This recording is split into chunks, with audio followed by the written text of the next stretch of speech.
ำบากทางมันแทบเอาเฮ็ดจำเลย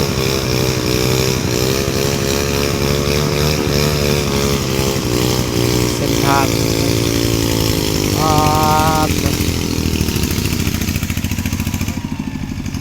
คือจะดับตลอดการหนักหรือจำเลยพอได้สักวันนะ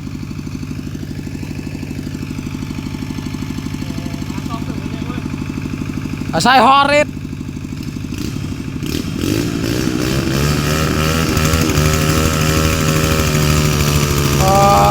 เขาเก่งเบิ้ง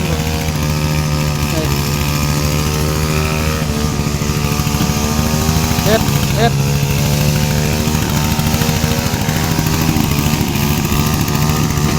บอกไว้อย่าพื้นเนาะ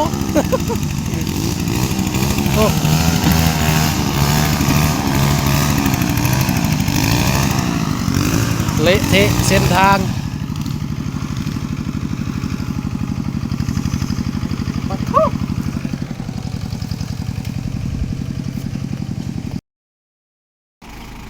สร็จเลยแต่หัวปีฝนตกหนักพวกเห็ดทางก็จะเห็ดเป็นโน่นนี่เนาะเห็ดดีๆก็บ่ได้ทางกันจำเลยไปเลยมัน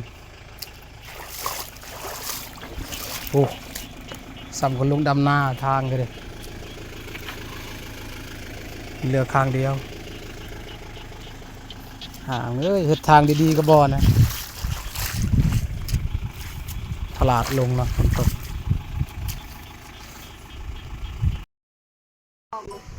ลุยงานขึ้นสายแดนเนาะมาแกงัวเข้าขึ้นสายแดนมาเนี่ยงัวเขาเจ้าลายบ่มีหญ้างัวบ่มีหญ้ากินมันก็เลยจอยหมดงัวเป็น50เป็น100โต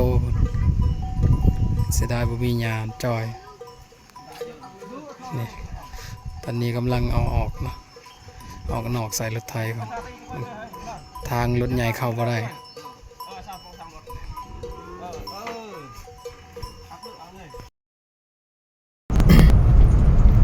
นี่เด้อกำลังเปาะจะเด้อ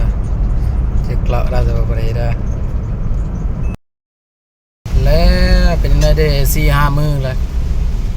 อยู่เฮือนกับพ้นตกออกมาลิ้นกับพ้นตกสงสัยบ่ให้ไปใส่แล้วเดี๋ยวนี้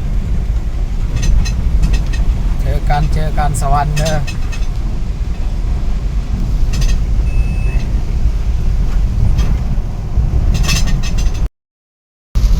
แล้วเป็นยังไงเด้เนาะ4-5 มื้ออยู่เฮือนกับพ้นตกออกไปหาลิ้นกับพ้นตกเนี่ยตายใส่นอนแต่ในเฮือนนี่บ่เดินสายคนเดียวเหมือนเจอกันสวรรค์เขตดนแล้วบ่ได้ไปหากอกแถวนั้นก่อน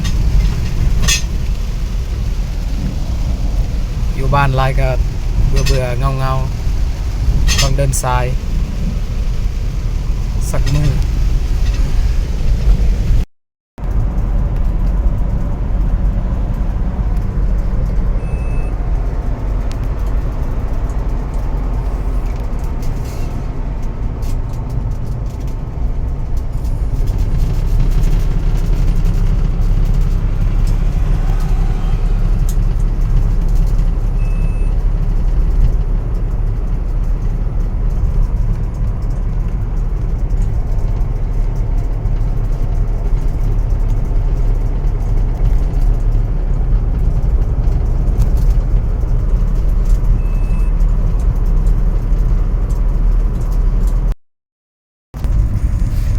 มาเด้อเอาเทเว่นแล้วได้วันนี้นะ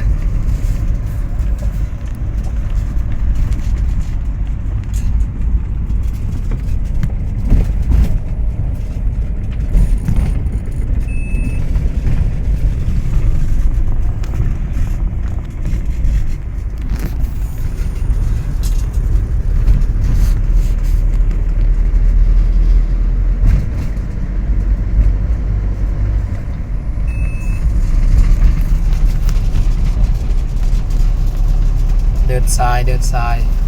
สวรรณเขตยามแรงบรรยากาศแขวงสวรรณเขตยามแรงนะประมาณนี้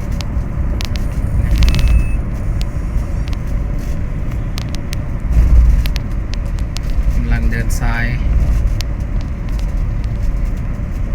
ไปเรื่อยๆตอนนี้ก็จะฮอดวงเวียนอาเซียนแล้ว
บ่เห็นเลยลีนเด้อ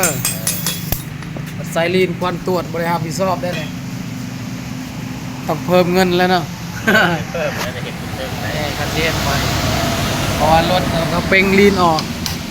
เขามาขายให้เจ้านะคนบ่มีลีน